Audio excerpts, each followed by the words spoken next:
All right. Hello, everybody, and welcome back to another episode of Real Conversations by Native Speakers. You're going to be listening to two natives having an authentic conversation. Today, we're going to be talking about Los Angeles, which is where I'm from. My guest is also a native of Los Angeles, and he'll introduce himself in just a second.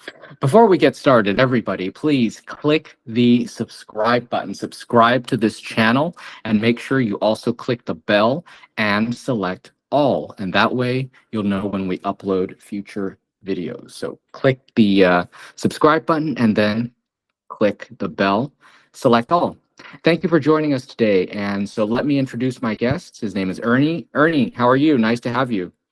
Thank you, Ben. I'm doing great. Thanks for inviting me today. Yeah, it's a pleasure to have you here.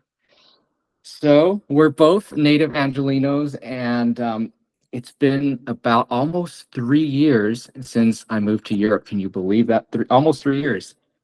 Wow, time flies, Ben. That's really, really quick. Yes, it sure is. But despite that, it's maybe, only 3 years. I feel like a lot has changed. I read the headlines, I hear from friends and family. So the one thing that I'm kind of obsessed with is the cost of things, because as you know, I left LA before the great inflation, right? So let me ask you this. Like, how much does something like, I don't know, how much does gas cost, for example? Because before I left, it was what, $4 something a gallon? What is it now? Wow, I haven't seen $4 per gallon in a very long time. I would say you're lucky to get it under $5 a gallon these days. Uh-huh. The average going price, I would say, is about 5.25 Mm-hmm. per. I would say is about normal. Mm-hmm. And just to put things into perspective, I think when I purchased my home here about 10 years ago, the cost of my home was $275,000. Mm-hmm. Right, that was a little over 10 years ago. Right. Now this home is valued at over 500,000, so about 550. So in the Mm-hmm. matter of about 10 years, the real estate value has basically doubled. Just to give you an idea of how quickly things have appreciated in Los Angeles. That's amazing. And LA continues to become more and more expensive. And I guess it's pretty common for real estate to double in cities like LA. Thank goodness, right? As your homeowner. Yeah, it's been a boon. Exactly. It's been great as a homeowner. It makes it harder as a barrier for entry for others, but it's all about timing, I suppose. Hmm. And what about groceries? Like people have said that things like it costs a lot to go shopping these days. Does it? Have you noticed that, do you feel it? Yeah, definitely, especially after the pandemic. Prices have gone up, I would say at least 20-25% in some instances. So, for example, I would say a gallon of milk is easily for something 450. You're not going to get much change with $5 Oh, wow. gallon per milk. Hmm. I'd say a dozen of eggs, probably around the same thing. About A just, dozen eggs for $5? My God. I mean, you can get some on Oh, sale. Under five, you're not going to get much change from that. wow. Fruit, even like cheaper fruit like apples now, I mean, it's under $3 a pound. You're doing pretty good, I would say. Hmm. So yeah, it's gone up considerably. And in Los Angeles, we were lucky to have lots of discount stores, but one of which just closed recently, which the 99-cent store. Hmm. So, the days of cheap abundance, I think, are pretty much over in Los Angeles. And okay, so what about places like fast food, right? Because the people who are going to fast food, they're really feeling inflation. So how much is it to go to McDonald's these days? Oh, you're looking at close to $20, I would say, for a meal now. Wow, for one person? Yeah, I mean, if you get like a full size combination, Hmm. it's getting close to $20. You're not going to get much change from that. Sometimes they do have specials, so maybe $10 Yeah. for something on special, more 11 or so with tax. But definitely nothing under $10 on a regular basis. Mm. Oh, wow. Okay. And so are people complaining? You hear it? Yeah, people are, irritated with the prices, but there's also the feeling of, this is kind of the new normal. And depending which industry you're working in, some your wages may or may not have been keeping up with all these changes. But it's definitely increasing, and we in Los Angeles, labor costs have also gone up. So we have a new minimum wage law, so that's putting more external pressure on costs. So between that and inflation and just general demand, it's an expensive time to be in the city. Yeah, I heard about the $20 minimum wage hike. Is it just for fast food workers in California, or is it just a higher minimum wage period? No, that's the new baseline minimum wage period. So across all industries. This is California only, right? Not the rest of the country? Yeah, it's California, correct. Okay. Wait, let's see. Let me pull out the calculator. Let's see. So $20 an hour times 40 hours a week times 4 weeks. Wait. 20 times 40 is 800 times 4 is 3,200. So okay, so the minimum wage is now about wait 40,000 a year? Um, in the mid 30s.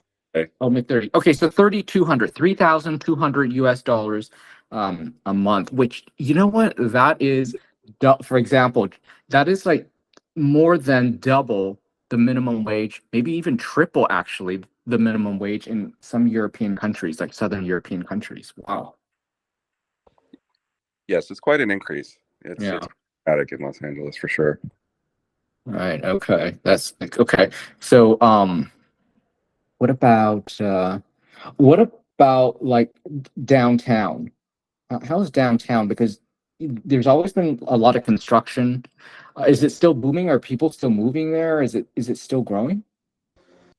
I would say downtown has probably stagnated post Okay. right before the pandemic. Downtown was pretty thriving. There was lots of new restaurants and bars opening in downtown Los Angeles, and it was attracting a lot of new people moving in and lots of new construction and so forth. But the pandemic really took the wind out of the sails, I think, of downtown. So it's been struggling. There are some, patches that are pretty resilient. I would say the South Park neighborhood, the newer areas. Mm-hmm. There's been some development along the river. So that would be the Arts District on the east side. Mm-hmm. But the financial core has a lot of vacancies. So there's a lot of downward pressure on uh, rental prices for businesses that are leasing per square foot in downtown. Oh, okay. Because not everybody has returned to the office. Right. So it's exacerbated the effect. So it's all these external pressures are putting a downward effect on real estate prices in downtown. Okay. Do you think the rental prices have stabilized in downtown, or do you think they're still going up? For businesses, they've gone down. I would say for residential, I would say they stabilized. Uh-huh. They're not as high as they used to be, but I don't think they would be considered cheap.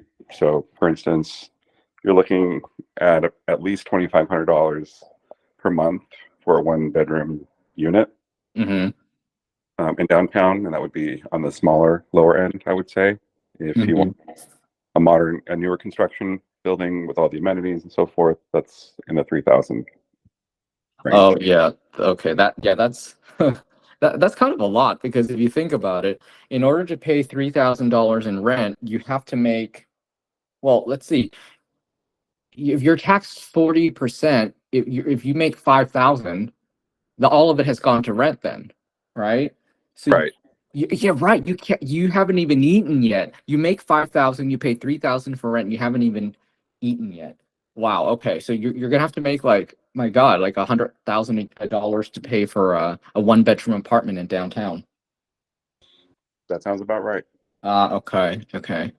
And that is why a lot of people have left LA, left California because the ridiculous cost of living for your average middle class person. Yeah, unless you're in something like the tech industry or the entertainment or legal or financial field, Right. make those type of wages and live comfortably. Mhm. In Minneapolis. What about the restaurants in downtown? There were a lot of restaurants, and they were kind of hyped and cool. Is it still a restaurant destination downtown?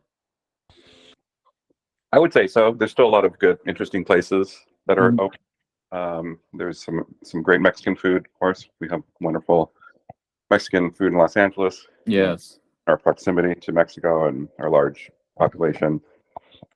So there's a handful of places in downtown that are, I think, pretty interesting. Uh-huh. Great Italian places like Bestia, high-end Italian. And then you have the old favorites for things like French dip, Philippe's Oh and some yeah. I have to say I really miss the diversity of the food in LA. I guess what a lot of people don't realize, especially if you've never been to the US, is how diverse the food is. People are always saying, "Oh, yeah, when you're in Italy, yeah, you're gonna love the Italian food." And I'm thinking, yes, yes, but I've also had really good Italian food in the US because again, it's so diverse. And plus, like you said, Mexican food in LA, the Mexican food in Europe, the Asian food in Europe horrible, horrific that I've had. I would tend to agree. Yes, it does spoil you growing up in Los Angeles with the quality and diversity of the food.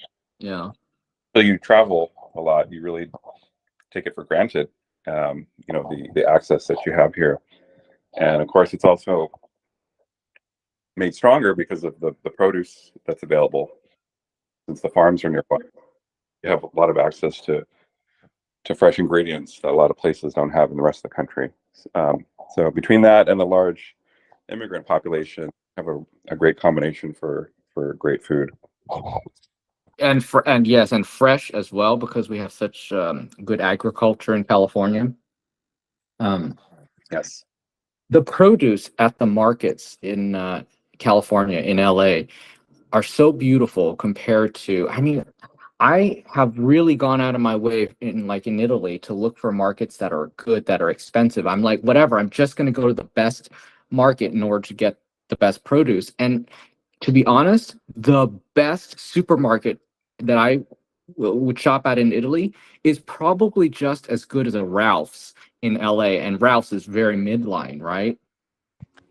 Yes, that's very interesting to hear. Yeah.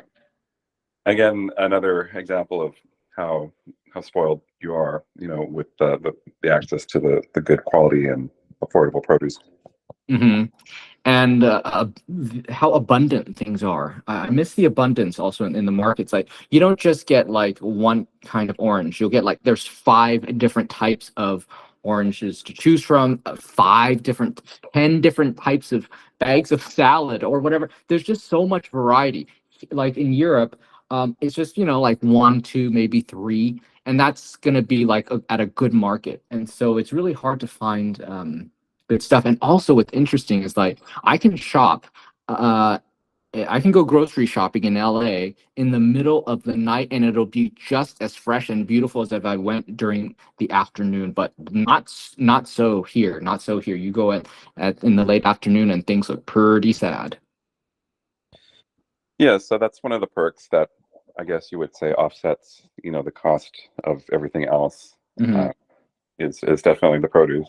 hmm I heard that people in California, there's a greater expectation for tipping beyond what we used to do, which is 20%. Is that true? Like people are expecting 25%, 30% now, and even in places where normally you wouldn't tip, that now they're starting to ask for tip. I think tipping is such a contentious subject. hmm But personally, I haven't seen tipping amounts in the 20 plus ranges. Okay. Not to say others do that. Um, I'm pretty traditional myself when it comes to tipping. If there's table service, with the server and busboys and so forth, and then of course I'll leave a tip. But if it's for cashiering and pushing buttons, no. Right. Okay. Okay, so what about those restaurants? And are they still doing this where they'll add a line on the check at a restaurant, when you pay on the bill, they'll add an extra line of like ridiculous things like employee health care or some sort of weird fund or something. Do they still do that? Yes, you do see that in the larger cities. So definitely in the city of Los Angeles, they have fees like that fund, employee benefits and so forth. And they're usually in the 1 to 2% range. Okay, that's weird. And you will see stuff like that in other cities like San Francisco. Of course, San Francisco. Any place with a large population with very progressive views, you will get those types of fees. So, I think the best rule of thumb is just to offset the tip in that percentage, unless you feel like being generous and leaving 30% tips. So can you say no? I'm not paying I'm not paying the line item where it says employee health benefits or whatever. Is it optional? Yes, you can decline it. Oh, you better believe I'm going to decline that. I don't mind paying 20% tip, but I'm not paying for no, employment benefits and all that nonsense. It's like, how about you give me some benefit for eating here? Right. Okay. Restaurant prices in general are pretty expensive.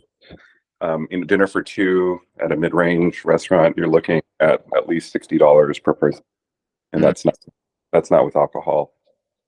So if it's a upscale, higher end type dinner, then you're looking at $100 per person. Again, without. Oh, wow. Okay. Have you been to Houston's or Pitfire Pizza lately? Yes, actually, I have been to both recently. Uh-huh. Prices at both have gone up Hmm.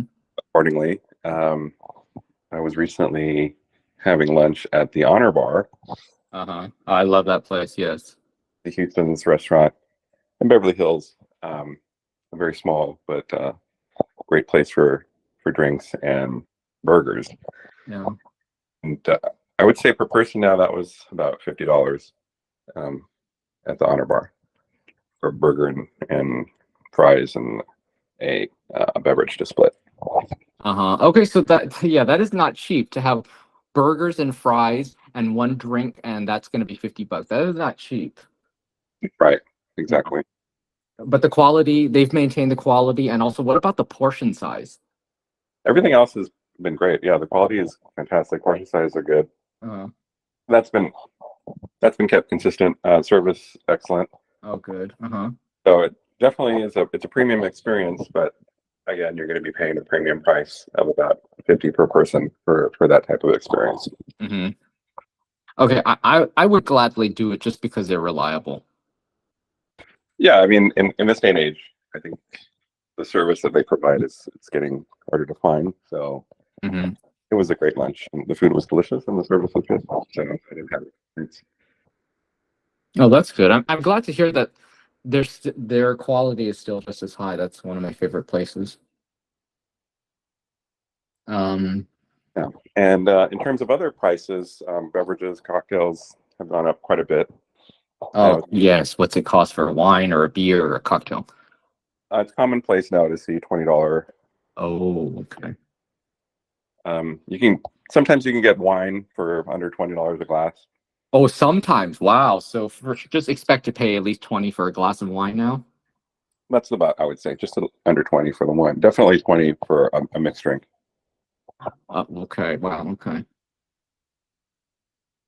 And beer? Restaurant beer, obviously. Yeah. Personally, I'm not much of a beer drinker, but the last time I had a beer, I want to say it was at least $10, maybe. Okay. Okay. That was at a full service restaurant. Right. Okay. Um, what about so I keep reading headlines about how electric cars, they're struggling. They're not struggling. They're giving incentives. It's the best-selling car. There's all this like these conflicting headlines. So do you see more electric cars? Do you see more Teslas? What's going on from the car scene? Well, in Los Angeles, it's a very unique car market. So you definitely see quite a few electric vehicles, Teslas in particular. Hmm. Tesla has made a lot of investment in infrastructure in Southern California. There are quite a few recharging stations. However, it's clearly not kept up with demand because every time I pass by one, there's always lines, and it looks like people have been waiting. Oh, that's not good. Yeah. So I think the end is here, the infrastructure is not, and I would give it at least 4 or 5 years for it to catch up. There's other players that are now building charging stations Hmm. throughout the nation, and the charging standards are finally getting made more consistent since everyone's moving to the Tesla connector type in the next couple of years. So I think between the two things, the situation will be a lot better in 4 years, but right now it definitely hasn't kept pace with the demand. I see. Okay. Um, what about? Oh, did you go to the auto show this past November? I did, yes. I went to the Los Angeles Auto Show for the first time in at least 2, maybe 3 years, Oh, okay. and it was interesting experience. There was a lot of um, less exhibits Hmm. play. Many of the European manufacturers were not present, so a lot of big names, including Mercedes, BMW, Porsche, Audi, etc., were not at the show, which is Hmm. unusual. They've always been present in years past. So it was a much smaller affair, much more focus on Japanese and the U.S. brands. Oh, wow. But it's really surprising that Mercedes and BMW, Audi, that those brands weren't there. That was very surprising. My guess is the math didn't add up in terms of investment, return on Mhm. investment. However, Los Angeles still remains one of the largest, if not the largest, car market in the U.S. So that was strange to see, but it could be also just cost cutting, type that some of these manufacturers have, especially after the pandemic. That could be a big reason why they're not spending as much in marketing. Is LA is the LA Auto Show an important auto show compared to ones in other all other cities in the world? Well, traditionally in North America, the Detroit Auto Show has been considered the industry leading one because of its proximity to Detroit and the historical headquarters of General Motors, Ford, and all the other American brands. Yeah. In recent years, though, since Los Angeles has been such an important car market, it's definitely gone up in importance. So I would place Los Angeles in the top 5 auto shows range Uh-huh. importance. Because what people may not realize is that LA is car country, right? Not only is the city car dependent, but people in LA love cars as well, and they'll spend on a car. Right. Los Angeles has a really long and strong love affair with cars going back many years. And we even have a large museum dedicated to cars in the city. So um, definitely a huge cultural aspect of Los Angeles is the car culture and everything around it. Right. If you're a car guy and you are in Southern California, I think it's like the best place to be a car fan. Yeah, and the weather certainly helps. We don't have much ice or salt on the roads. Hmm. Rust is not an issue compared to other places in the country, like that get snow and salt on the roads regularly. Was it very rainy this past winter? I heard there was like an El Nino or something. Yeah, actually, the last 2 years have been very rainy in Los Angeles, Uh-huh. which has been a welcome change because Los Angeles has in a drier Mediterranean climate. So most years we have pretty limited amounts of rainfall, but the last 2 years, both record break, and it definitely shows this is a lot more lush and green, and it's quite nice. However, the flip side is if you have allergies, they've been exacerbated by all the extra pollen that's been as a result. Have you been to Vegas in the last year or so? Since the Pier open, I guess, because I've seen pictures and it looks really interesting. I have not been to Las Vegas in about 2 years. The last time I visited, the Sphere was under construction. It was nearing completion. So I got a sense of the size of it. But that being said, well, Las Vegas is constantly evolving and growing and constantly getting more people. So it's a very dynamic place. And I think within the next 2-3 years, there's a high-speed rail that's going to open, that's going to connect Los Angeles with Las Vegas. And so you'll be able to take the train in about 2 hours. Oh, it's about time, because although it's not a long drive, it is a very ugly drive. It's not a pleasant drive, Yeah. for sure. Any accidents along that highway, it could turn, a 3-4 hour drive into an affair.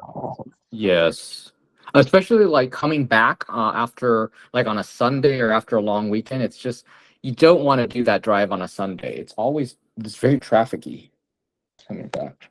Yeah, so by the time the Olympics roll around in 2028, this is projected to be open, and the other rail projects that we've been working on for a while. So the city will look a lot different. It will still be expensive, probably more expensive than telling you now. Yeah. It will be easier to get around, so maybe that might offset some of the transportation increase costs. Oh, that's right. We have the next Olympics. Wow. So are they building new stadiums or anything, or do you see any Olympic motivated renovations, revitalization?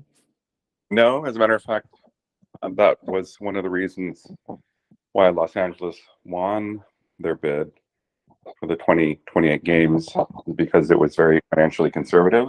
Part of the plan was to reuse existing facilities, to minimize new construction, and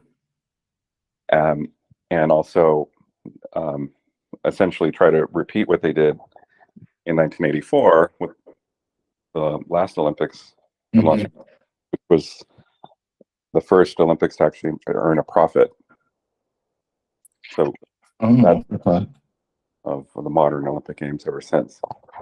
How many times has LA hosted the Olympics, if you include 2028? Well, this will be the third time. Oh. Time was in the 30s, 1932. Los Angeles had their first Olympiad. My grandfather has a yearbook with the information on that. Pretty interesting. And so this will be the third time we get it. Oh, wow. Has any other city had it 3 times? Not too many. Okay. Is hosting the Olympics this summer, the 2024 games, and this will be their third time. Paris, okay. And I believe Tokyo might have hosted it. The list is very small. I'm kind of surprised that they like LA for the Olympics, because it's so car dependent and it's so spread out. What is the reason that that's not a problem, I wonder? Well, as I mentioned earlier, there's been a lot of improvements in the transit system. The last 10 years or longer, we have poured billions into building out our rail system. So it's now to the point where you can get around the city pretty easily without a car. And by 2028, we have several more rail lines that are scheduled to be opening, including a connection to the airport. So we'll be to get around most of the city finally without a car. Yeah, that's good because going to the airport, going to LAX, it's difficult and it's far because the city is so big. So that's good. So, like for example, you could just take an Uber to the train station and then from there just go to the airport on a train. Right. Yeah. And a lot of people forget that Los Angeles actually has probably the best and most extensive bus network in the country. And the buses in Los Angeles are very clean, and the frequencies now are less than 10 minutes. So it's pretty reliable to the point where you don't have to wait more than 10 minutes for a bus to come by. Oh, I didn't know that. It always seems so sketchy, like the people on the bus. Like I would have never thought to take the bus, but it's okay. It's okay. Yeah, they're surprisingly nice. They're very clean. Oh, okay. They maintain them very well. There's Mhm. Wi-Fi to do some work. There's Wi- Wi-Fi on the bus. Wow. Yeah, I think they're underrated, honestly. Had no idea that they had Wi-Fi. Okay, that's great. That's Um, potential to save on costs when you're in the city. yeah. Okay, cool. All right. So, well, you've given us a good idea of what's been happening. I mean, of course, we can talk forever and ever about LA, but let's stop here. And everybody, thank you for joining us. Thank you for listening to the end. I hope you guys enjoyed this podcast. Please make sure to subscribe to the channel by clicking the subscribe button, and also make sure you hit the bell and select all. That way you won't miss future episodes. All right. So, Ernie, thank you so much for having the conversation. It was a pleasure speaking with you. Thank you for having me. It's been a real pleasure. All right. Thank you. All right. Thank you, everybody. See you in the next video. Bye bye for now.